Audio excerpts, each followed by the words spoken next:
anything worth doing is worth doing poorly at first. We're looking at the big picture and looking for the momentum swing in our favor.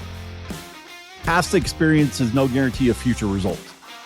My fundamental belief here is that if you go and you apply 3 of the things we'll talk about over the next 100 episodes, that you can at least double your business. Welcome to Marketing from the Edge podcast. I'm Cody Alexander. I've directly generated over $200 million in net revenue over the last 5 years through innovative marketing and a numbers-first strategy. Join with me is my dad. John Alexander has become the go-to expert in the direct marketing field, generating over $1.5 billion in revenue over the last 5 years. Sought by both boards of directors and 9-figure businesses, he is an owner/founder of Centurion Publishing and is on the journey of growing this brand new business from 0 to 100 million annual revenue. Today, we're going to talk about how to start anything in your life, a business, a new career, a side hustle, whatever it may be, as well as why we're recording our first episode today of all days. Welcome to the Marketing from the Edge podcast, where you're getting the cutting edge of marketing from the edge of the world in the middle of nowhere, Montana. My name's Cody Alexander. I'm joined with me here, my dad, John Alexander. We both are super experienced. And today we're going to be talking about why the first episode and why the first episode's never perfect and why we're doing it anyways. So let's get right into it. Awesome. Well, I'll jump in since this is more my subject, right? This is John. As I go through, I had an early mentor, right? One of the things that stuck out for me is that we've all heard the saying that anything worth doing is worth doing perfect, right? I mean, hell, I used to use it all the time in coaching football, right? Yeah. Hey, we need to do it perfect. And many times what happens is these sayings, they get ingrained in you. You don't really kind of remember exactly what it is, right? And why that is. And it's a real issue, especially for people that are perfectionists, right? Is that lots of times they struggle with stuff because they don't ever actually do anything because they're scared to death of doing it wrong. And most entrepreneurs are not perfectionists by nature. Right. And I'm actually, a highly detailed analytical person. And so I've had to overcome a lot of that analysis paralysis, style stuff in being an entrepreneur because they don't go together, right? Well, and you got a degree in accounting, right? Yeah, exactly. If you're not pretty close to perfect in accounting, I think they call it fraud. I mean, I don't know, but well, then I flew in the Navy, right? And so when you're flying, you want to be as close to perfect as you can. Yeah. So you put those things together, and it ingrains you. But when I left the military and was in a coaching program, right, had an early mentor out of Austin, Texas, and he used to say, anything worth doing is worth doing poorly at first. And that resonated with me and stuck with me because for somebody that's used to, like, you've got to get flying right? You got to get accounting right. You screw your taxes up and somebody shows up and you don't want to do that, right? So, but you realize that in certain situations, for sure, right? Like those things, engineers in general, right? Like there's certain things that matters. But in most cases, you're going to screw it up. We didn't learn to walk right away. You didn't all of a sudden go from crawling to walking, stand up and do it, right? So we all know how to do something poorly before we get good at something, but that gets pulled out of you in the school system and the way things work and the way life in general works. And you have to remember that, right? So anything worth doing is worth doing poorly at first. So what I'm basically saying is like, hey, we're starting this podcast and we're going to suck. Like plain and simple, right? We're not focused on perfection because if we did, we would never start this thing. Or you'd record 40 episodes before you ever released one, and then you have nothing. Well, I think specifically in direct response marketing, right? You're putting something out there into the world and you're seeking interest, right? And if someone is interested, then they'll take an action, right? And if they're not interested, you'll know because nobody's going to take an action. So I think that direct response marketing is built on a short feedback loop, right? And thank goodness. Yeah. Well, I mean, just for me, for instance, like I grew up, right, reading your marketing books and the courses and everything for, I don't know how many years, right? Probably from the time I was 13, 14, I'm reading. And I mean, I don't think I really had my first real marketing role until I was 20, 21. And 6 years of book experience, right? Like theory, essentially. You're like reading all these things and they make a lot of sense. And then you go out and you put something out there and you get no response. And you're like, wait a second, like, what about all the work I put in? Exactly. Right? But it wasn't real. It wasn't grounded in reality. It was taking other people's thoughts and building your perception of how marketing should be. But in direct response marketing, you don't live or die by your perception, right? You live or die by a click, a response, an action, a purchase, whatever it may be. Yep. And that's the biggest thing here, right? The truth is, we've talked about doing something like this. I don't know how long we've actually talked about doing a podcast, because we've always kind of been like, I don't know, blah, blah, blah. But I think for us, we've always talked about like, man, like anytime we get together, we just end up, sitting here and talking about marketing anyways, right? So like, how do we use this? And finally, we're like, okay, maybe neither of us are like, podcasts are just the perfect avenue, but it's a pretty good avenue, right? It checks a lot of boxes. Yeah. And instead of trying to come up with the perfect thing, I think, this is a good enough way for us to have that conversation outside of just you and me. So let me just jump in, right? Because I think everything has an origin somewhere, whether you realize it or not. And we've even talked about what's the origin on this, right? What are we actually doing? I think for the most part, for me, the origin of this and where it kind of came together was 2 or 3 years ago when, I'm sitting as the CMO of a company in the financial publishing space, and I had you and Matt, right? Mm-hmm. And you guys both were learning, and I'm trying to figure out, okay, well, how do I share my stuff as quickly as possible with you guys, right? Because I've got 35 years of experience. You guys got 4 or 5 years of experience. And so how do you share decades worth of experience? And so what we used to do is we'd jump on a phone call from 8 to 10 every Friday without fail. And basically I'd have something that I would bring to the meeting that was 15 or 20 minutes. And then after that, I just opened it up to whatever questions you and Matt had on, hey, what happened this week? What decisions were made and why? Yeah. Right. So that way you got the why behind it. Well, I think one of the most valuable things about that too is we didn't show up with an agenda. No. We didn't say like, all right, this Friday, our goal is to solve this problem. Exactly. Right? Not at all. Our goal was, how do we get a little bit better?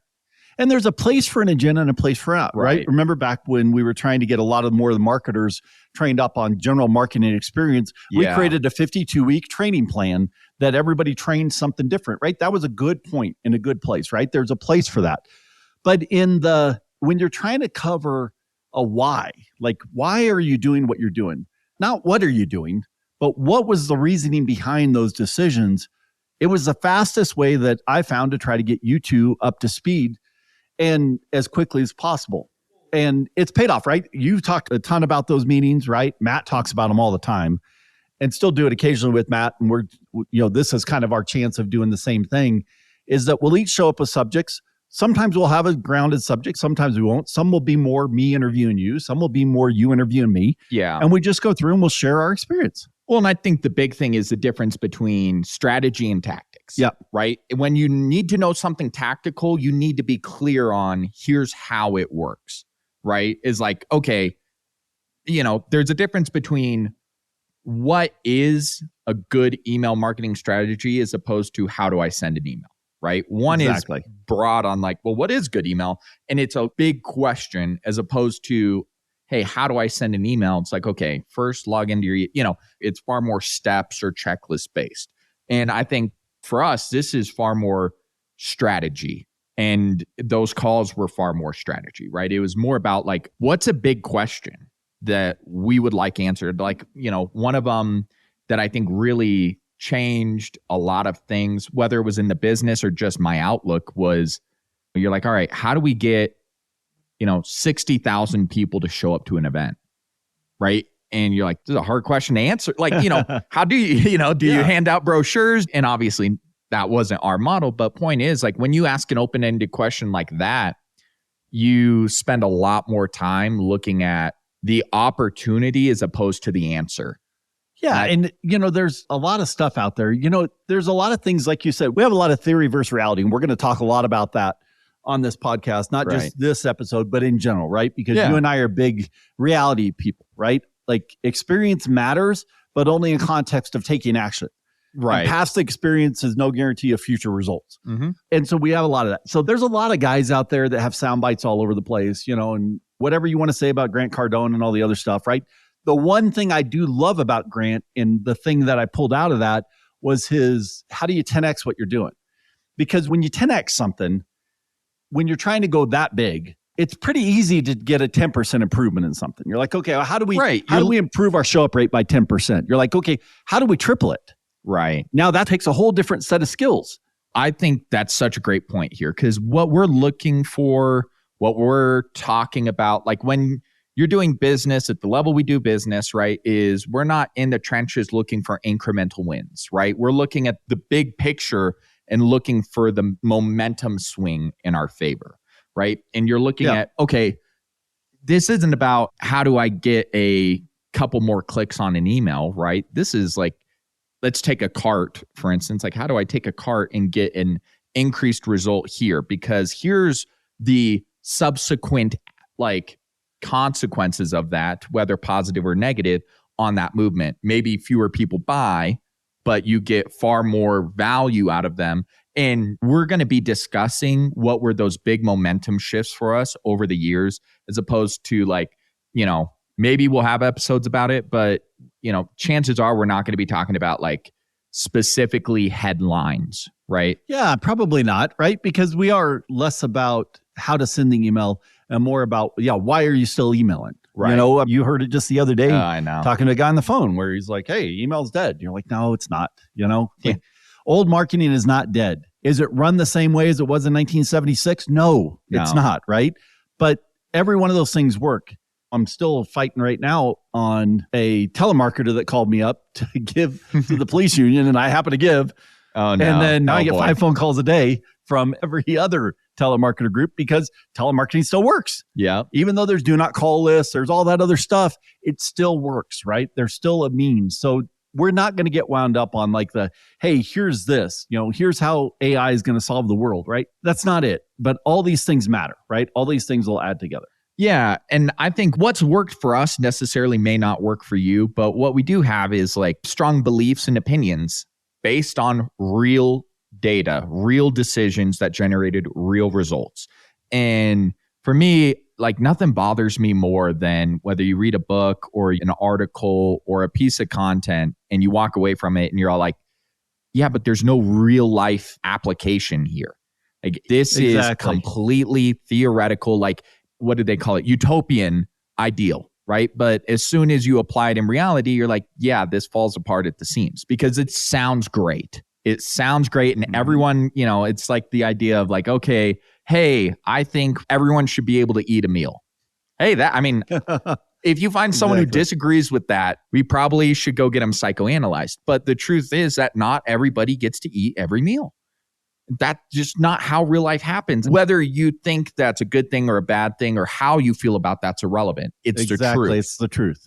It is the truth. So, yeah, and I think that's the case, is that there's a lot of things that sound great, right? I mean, politicians make their living off of saying things without ever actually saying anything. Yeah. We're like, hey, we're going to move heaven and earth to do that. Okay, well, what does that mean? Yeah. Right? Yes, that sounds great. Awesome. You're behind it. Okay, well, yeah, but now what are the concrete steps we have to take, right? Yeah. Ideally in this podcast, we'll have a lot of concrete steps that you can take. And one of the things that tends to happen after the fact is that lots of times when you put your head down and you just start working your way through things and you're taking the feedback, it's when you look back on it that you can appreciate what you built or what you created, or actually know the exact steps that you took. Because lots of times when you're in the middle of digging a ditch, you don't know exactly how you're digging the ditch. You're just digging the shit out of the ditch. And then you look back, you're like, oh, hey, I started that end. I used to shovel. Then I did this. Then I did that. And now you can share it with somebody else and teach them how to dig the ditch. Right. And I think that's great too, because the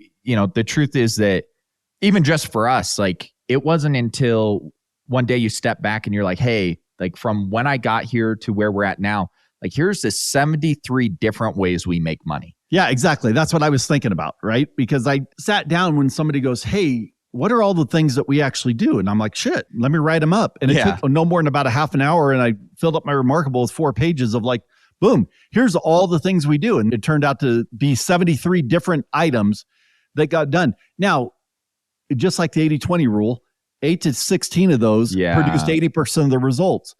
But when you're working in hundreds of millions of dollars, right, those little things that are on the end that are $1 or $2 million ideas add up. Yep. And they allow you to really expand because, you're going to go after the big rocks first. And then you eventually have to fill in all the little rocks. And then you fill in the little bit of sand. And then you start to figure out, okay, now you go back and you say, okay, what can I blow up? Because what's different in 2024 than was different in 2019? Yep. But I think that like in business, right, just because the business is doing better, your employees don't do better, right? Like I don't think that just because things happen, everything increases. But I think that those strategies, right, when you have a lot of ways to make money, as you accelerate your growth or as those things play out over time, a smart marketer takes the best of them and gives them the most room to run and takes the ones that lag behind and take too many resources for the output and kills them, and takes the ones that grow with the company and expand them. Exactly. Give them more room to run. And they're different in different companies, right? They're different places. I know guys that did really well on push notifications. They were able to work on push on computers and kick ass and build entire stuff. I can never get pushed to work. Yeah, it was something we did, right? Because it still generated millions of dollars a year, but not to the same effort that setting up SMS text messaging did, right? Like it generated way multiples of that. Emails obviously generated crap a lot more than that. Direct mail generated a lot more than that. The telesales phone team generated a lot more than that. Don't get me started on phone team. So I know I've got strong opinions there. So ideally, like I said, kind of wrapping this episode up, I think for us, this is the ability to just share what we know, right? Share it in a way that makes sense. One of my jobs in the Navy was to teach naval history. It sounds like the military. And usually when you teach, you learn a heck of a lot more than you do when you listen, right? And that's one of the cool things for us is in sharing this podcast is that we're going to learn, right? We're going to implement things, right? We're continuing to not worry about theory, but we're grounded in reality. We're marketing every single day in multiple niches, doing extra stuff, right? Whether it's in the marketing niche and working on this thing, whether it's in the financial niche, right? There are niches that we're not involved in, but we're marketing every day. And every day we're getting better and we're learning something and we're growing every single day. And we're going to share that through here, not based on stuff that we did in the past, but take what we did in the past and the experience and apply it to today. Yeah. Well, some of us have a little more past than others. But, I think that for me too, the takeaways here are at the end of the day, marketing is about taking action, right? And our goal is to give you as many actions that you can take. You can then go and apply those within the context of your business, right? Because the truth is, like, you've done it multiple times, right? You've grown businesses significantly multiple times. I've grown businesses significantly a handful less times, but, I can think of at least 3, if not 4 on the top of my head. And it does come down to marketing is simple, right? Sometimes when someone comes on board, especially new employees, they'll come in and they'll have like these grand ideas of how we need to get hyper specific and like super complex, right? And you're like, we could, like you certainly can. And that's one way to do business, but marketing is simple. And for us at the end of the day, it's taking what we've learned across multiple industries, multiple different sizes of business, and those fundamental truths that have worked for us time and again, and helping you go to that next level, right? Take what applies for you and make it work. Because not everything will apply within the context of your business. But my fundamental belief here is that if you go and you apply 3 of the things we'll talk about over the next 100 episodes, that you can at least double your business. Oh, I think so too. And I think that every one of these should have a takeaway. And for me, the big takeaway on this one is if you're thinking about getting started on something, just start. Like, do it poorly. What's it matter? When I wanted to get great on video, and I knew I was horrible on video, right? Yep. So what I did is I woke up every single day for 60 straight days, Saturday and Sunday included, threw a camera in front of me and talked about a subject that I was passionate about just off the top of my head. And I typically recorded a 5 to 10 minute video every single day. When I first started, that took me 2 hours to get a decent 5-minute video. Yeah. Right. Towards the end, I could pop in here and record a good 5 to 10 minute video. It literally took about 60 episodes. And so when anybody wants to get good on video, I'm like, here's what you do. Yeah. Right.